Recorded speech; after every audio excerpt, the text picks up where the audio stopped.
Hello दोस्तों, मैं सुदेशवी यादव आर्य प्रथभास में आपका स्वागत करता हूँ। मेरा आज का टॉपिक है गायत्री मंत्र का सही उच्चारण सीखें।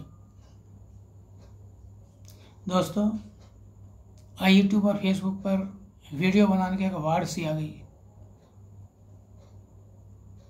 लोग हर टॉपिक पर वीडियो बना रहे हैं, लेकिन गायत्री मंत्र पर बहुत वीडियो बनी हुई है। उसमें बाबा लोग और विदौत बाबा लोग भी बहुत ही जो गायत्री मंत्र का जब विधि बताते हैं, उसका फल को बताते हैं, लेकिन जब उच्चारण करते हैं मंत्रों का तो धराशायी हो जाते हैं। मतलब इतना तेजी से गिरते पड़ते भागते हैं कि जैसे कोई उसको पीछे से पकड़ रहा हो।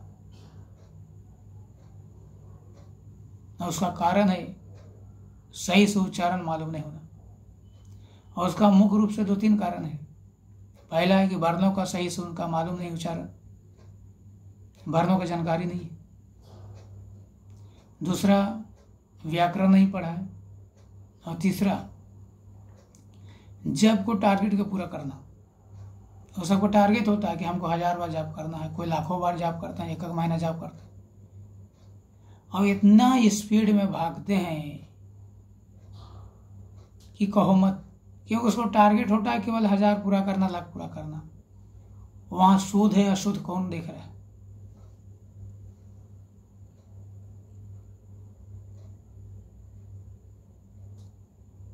पूरा अर्थ को अनर्थ कर देते हैं। ओम भूर्भुवस्सुवः तत्सवितुर्वरेण्यं भर्गो देवस्य धीमहि धियो न प्रचोदयात्, इस तरह से बोलते हैं। न वहाँ दीर्घ को ध्यान दिया जा रहा है, न अनुस्वार का ध्यान दिया जा रहा है, न विसर्जनीय का ध्यान है। पूरे के पूरे मंत्र अशुद्ध हो जाता है।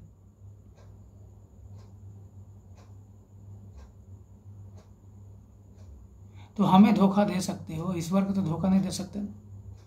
वो कहानी के अनुसार हो गया, और मियाँ जी की कहानी कि मैं ऐसा गोता मारता हूँ कि अल्लाह मियाँ को पता नहीं। एक मियाँ जी रोजा रखता था, रोजा में पानी भी नहीं पिया जाता, और जब नहाने जाता था डुबकी मार के अंदर पानी पी लेता था, और लोगों को कहता था कि मैं ऐसा गोता मारता हूँ कि मियाँ जी को पता नहीं चला। मतलब अल्लाह जी के भी मालूम नहीं। तो लोगों को समझ में नहीं आता था कि ऐसा क्यों बोल रहे हैं। एक बार गया, डुबकी मारा, मुंह खोल के पानी पीने लगा, उसी समय मछली मुंह में घुस गई। चील्हा के ऊपर आया, लोग समझ गए, उसका पोल खुल गए कि डेली तो पानी पीते हो जब नहाने जाते हो। अगर नहा रहे हो तो मुंह बंद करना चाहिए कि पानी नहीं जाए। मुंह खुला था, पानी पी रहे थे, मछली घुस गई। तो ईश्वर से कोई छिपता नहीं है। हम लोग मनुष्यों को आप धोखा दे सकते हो। अब राम की जगह रमा बोलोगे, श्याम की जगह श्यामा बोलोगे तो रामा श्यामा आएगी ना, राम श्याम तो नहीं आएगा। खाना की जगह आप खैनी मांगोगे तो लोग खैनी देंगे ना।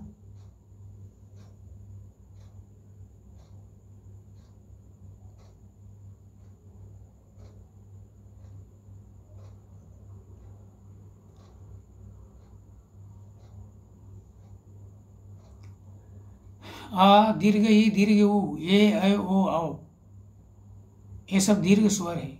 इस पर टाइम और जोर देना पड़ता है।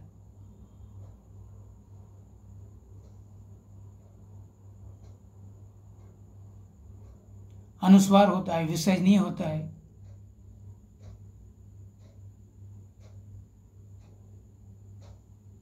ओम भूर्भुवस्सुवः तत्सवितुर्वरेण्यं भर्गो देवस्य धीमहि धियो न प्रचोदयात्। ये आपको पता है, इसमें कुछ पता चल रहा है? ये शुद्ध गायत्री मंत्र है।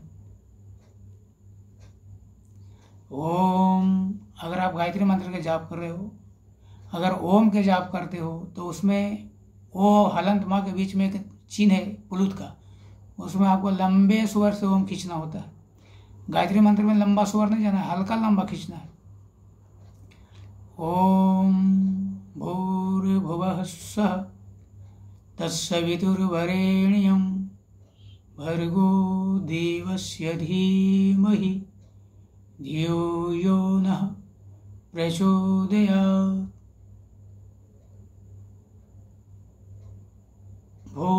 भो दीर्घ है,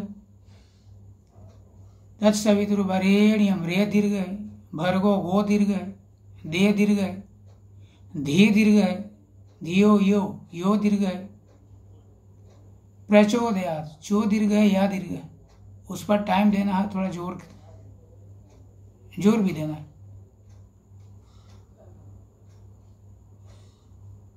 अब लोग आगे किया है कि धियो यो नः प्रचोदयात। हम ना, अब जल्दी के चक्कर में ना को ना बोल देते हैं। ना के मतलब हो गया हमारी, मतलब हम सबका सद्बुद्धि दो ईश्वर। अब जहाँ उसमें ना बोला, विसर्जनी हट गया था, ना का मतलब ना नहीं हो गया कि ईश्वर हमें सद्बुद्धि नहीं चाहिए। और जल्दी के चक्कर में विसर्जनी नहीं बोलते हैं लोग, ना बोलते हैं।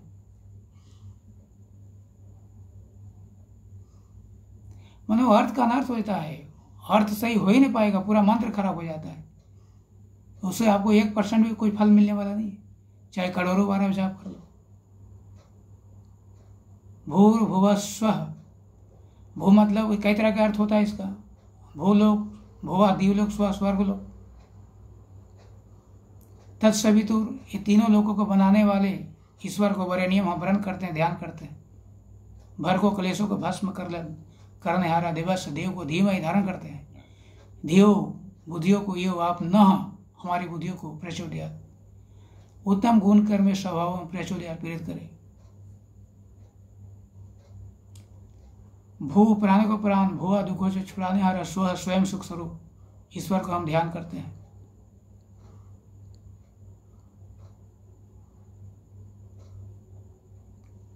कलेशों को भस्म करने वाला दिवस देव को धीमहि धारण करते हैं। धियो यो नः प्रचोदयात। दो तरह से अर्थ कर सकते हैं, कई तरह से लोग अर्थ करते हैं।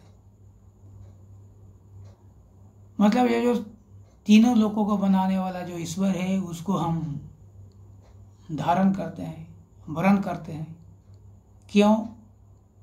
कि हमारी बुद्धियों को उत्तम गुण कर्म स्वभाव में प्रचोदयात, प्रेरित करे, सन्मार्ग पर ले चले, हम सबको सद्बुद्धि दे। और न की जगह केवल आप न बोलते हैं तो होता है कि हमें बुद्धि नहीं चाहिए, हम सबको बुद्धि नहीं चाहिए ईश्वर, सीधे हो जाता है अर्थ, इसका अनर्थ हो जाता है। इसलिए आप भले 50 बार करो या 100 बार करो, लेकिन निरात शांति से एकदम शुद्ध उच्चारण करो, तो इसके फल की प्राप्ति होती है।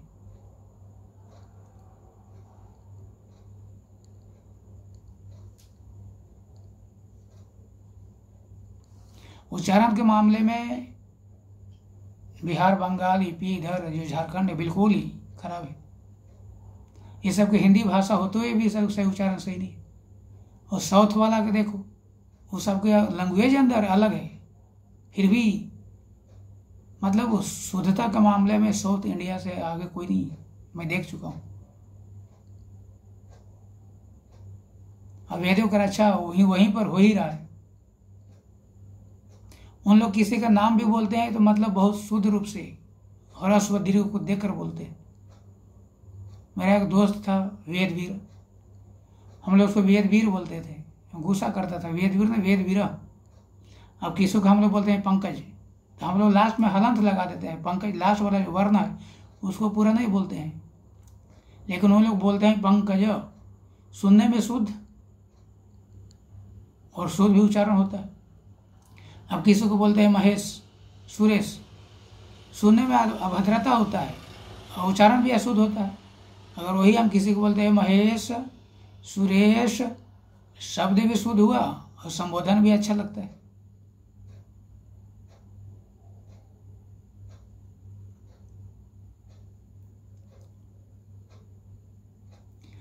ओम त्र्यंबकं यजामहे सुगंधिं पुष्टिवर्धनम् उर्वारुकमिव बन्धनान् मृत्युर्मुक्षीयमामृतात्। ह्रस्व व दीर्घ सबको देखकर ही उच्चारण करना होता है।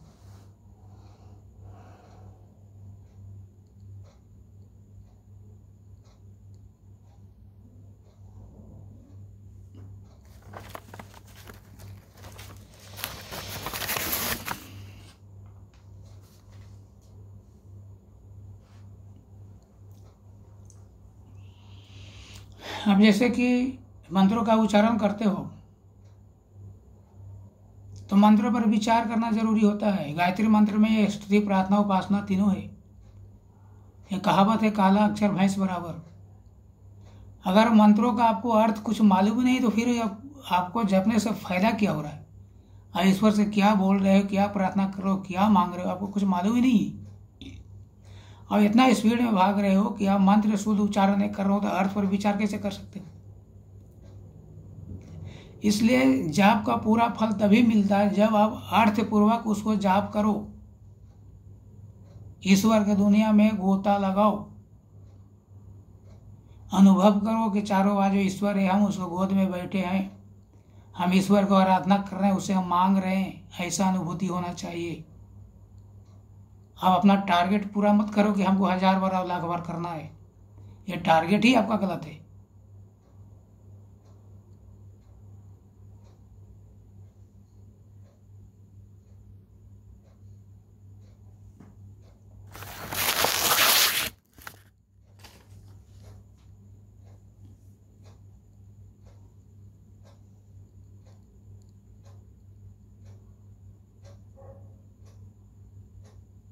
ये वीडियो बनाने का मकसद मेरा यही है कि गायत्री मंत्र का जाप करो या मृत्युंजय मंत्र का जाप करो, अब शुद्ध करो, कम करो लेकिन शुद्ध करो, अर्थपूर्वक करो, तो ही उसको फल की प्राप्ति होगी, अन्यथा नहीं। तो वीडियो को मैं यहीं विराम देता हूँ। मेरा वीडियो को आप लाइक करें, सब्सक्राइब करें, बेल आइकन को दबाएं कि आने वाले सारे वीडियो मिलता रहे। जय हिंद, जय भारत।